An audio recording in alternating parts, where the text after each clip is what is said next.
हमारी आज की कहानी है उन क्लासरूम्स की जहाँ हमें सब कुछ सिखा दिया जाता है पर शायद जीना नहीं। आज की कहानी है उन बच्चों की जो मेहनत करके मार्क्स तो ले आते हैं पर शायद इस बीच अपनी खुशियाँ खो देते हैं। हमारा पहला टॉपिक है the pressure that we never talk about. What we say but our school life is just based on marks. हर बच्चे के ऊपर एक एक्सपेक्टेशंस का बोझ होता है जिसको वो अगर फुलफिल नहीं करते हैं तो उनको ऑलरेडी एक लूजर मान लिया जाता है और वो अभी after a time and a while मान लेता है कि वो लूजर है, उससे कुछ नहीं हो सकता। अगर वो टॉपर नहीं है देन वो कुछ कर ही नहीं सकता, वो then and then give up कर चुका होता है। Anya, जो एक 15 साल की बच्ची थी, she got 94% in her boards, but what people said was और 6% यार, 6% ले आती तो क्या बात हो जाता। तुम पढ़ी नहीं होगी सब कुछ। Just ignore everything. Her efforts, her mental breakdown, the struggles that she went through. Nothing at all. At the end, what they actually care about is your marks. And mental health, India में especially. What is that? School life ही तुम्हारे mental health का band बजा चुका होता है। Have you notice it कि अगर तुमको कुछ भी क्रिएटिव पसंद है, यू लव सिंगिंग, डांसिंग और anything that's artistic, people would just laugh at you and just fun of you by saying that this is just a hobby, you cannot turn this into your career. And schools actually do that, and in this rat race you actually tend to lose all your creativity, and then they would just ask you those logical questions, competency based questions like, excuse me sir, I think you already killed that side of me, and now you just wanna bring that up again by asking me some questions. Did you do something to improve it? No, you just give me things to mug up and you'll just expect ki, oh, I have logic in it. Excuse me, I'm just mugging up things. Our second topic is mental health. वो क्या होता है? Students often tend to face anxiety, loneliness, and they're basically going through a lot mentally. But what the school is interested is your marks. And even after they know it कि तुम्हारे साथ ये सब चल रहा है, what they'll do instead is they'll humiliate you for having those. They will blame you कि तुम डिप्रेशन में क्यों हो, ऐसा भी क्या हो रहा है तुम्हारे साथ, कौन सा तुम पहाड़ तोड़ रहे हो। एक्सक्यूज मी, तुम ही मुझे तोड़ रहे हो, तुम्हें को पहाड़ तोड़ने का जरूरत भी नहीं है, और ऐसे हालत में शायद पहाड़ कोई तोड़ भी ना पाए।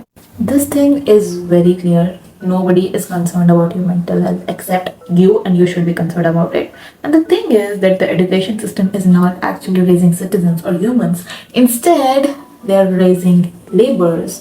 And suddenly जब तुमको जॉब लेने जाना होगा, they'll ask you for skills. Do you have any skill? Why should we hire you? I mean, I can mug up things real quick. I'm good at it. What else? Because they made me learn that. And skills के नाम पे I know how to do rattabaji. If you can pay me in that, you can. The third topic is comparison and shame. देखो, ये चीज़ तो I think mostly सारे बच्चे face कर चुके हैं। तुम्हारे पेरेंट्स तुमको कंपेयर करते हैं, तुम्हारे टीचर्स तुमको कंपेयर करते हैं, या तुम इनडायरेक्टली भी वो कंपैरिजन नोटिस कर लेते हो। In schools teacher tend to give more attention now to those children and students जो पढ़ाई में अच्छे होते हैं, बेसिकली टॉपर्स, एंड जो एवरेज होते हैं, बिलो एवरेज होते हैं, दे डोंट केयर तुम कुछ भी करो। They don't understand the thing कि not each and every student and individual is same. तुम दो अलग बच्चों को एक स्केल पे रख के नहीं तोल सकते हो। यू एक्सपेक्ट कि हर एक बच्चा तुम्हारा एक टॉपर निकले और क्या करेगा उसके बाद? हाँ, आंसर मी। क्या तुम गारंटी दे सकते हो इतना पढ़ने के बाद मेरा जॉब पक्का है? एंड पेरेंट्स, मतलब you should understand your child, but somewhere आप कभी नहीं, मोस्टली आप अपने बच्चे को इस तरह से कंपैरिजन करते हो, इतना गंदा उसको ब्रेक डाउन देते हो कि आपको खुद रियलाइज नहीं करते हो, ना आप रियलाइज करना चाहते हो। This is the bitter truth. You are always like, उसका बेटा इतना लेके आया, अरे शर्मा जी का लौंडा को देखो, वो तो कितना अच्छा है, इसमें अच्छा है, उसमें अच्छा है, सब कर लेता है, सब मैनेज कर लेता है, लेकिन तुम तो किसी लायक नहीं है।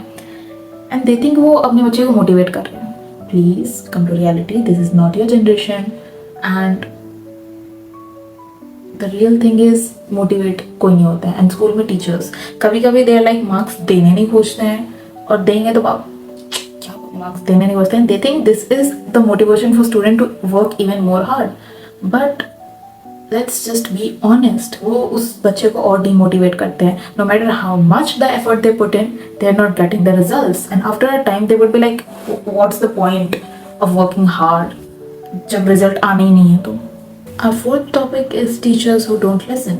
Yeah, काफ़ी सारे टीचर्स ऐसे होते हैं इंडिया में जो कि काफ़ी ज़्यादा ही टॉक्सिक होते हैं एंड उनको पूरा सेमेस्टर और पूरा साल झेलना आसान नहीं होता है, क्योंकि they are concern, of course they are concern about their own syllabus and उस बीच में बच्चों को कुछ भी हो, दिस दैट उनको नहीं फ़र्क पड़ता है। इंस्टेड वो ऐसी तरीके से इनडायरेक्टली तुमको टॉर्चर कर रहे होते हैं एंड वो तुम समझ भी नहीं पाओगे कि तुम्हारे साथ क्या हो रहा है, नहीं हो रहा है, and you will start blaming yourself कि यार मेरे को ही क्यों दिक्कत हो रहा है, everyone else is fine with it, तो मेरे को क्यों दिक्कत हो रहा है, मेरे में ही कोई कमी होगा।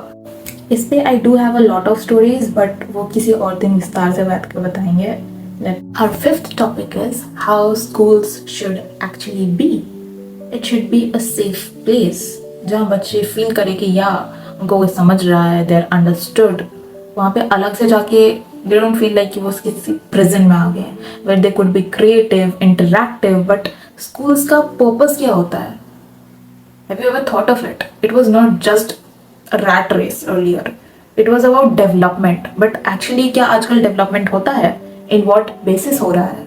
You know very well.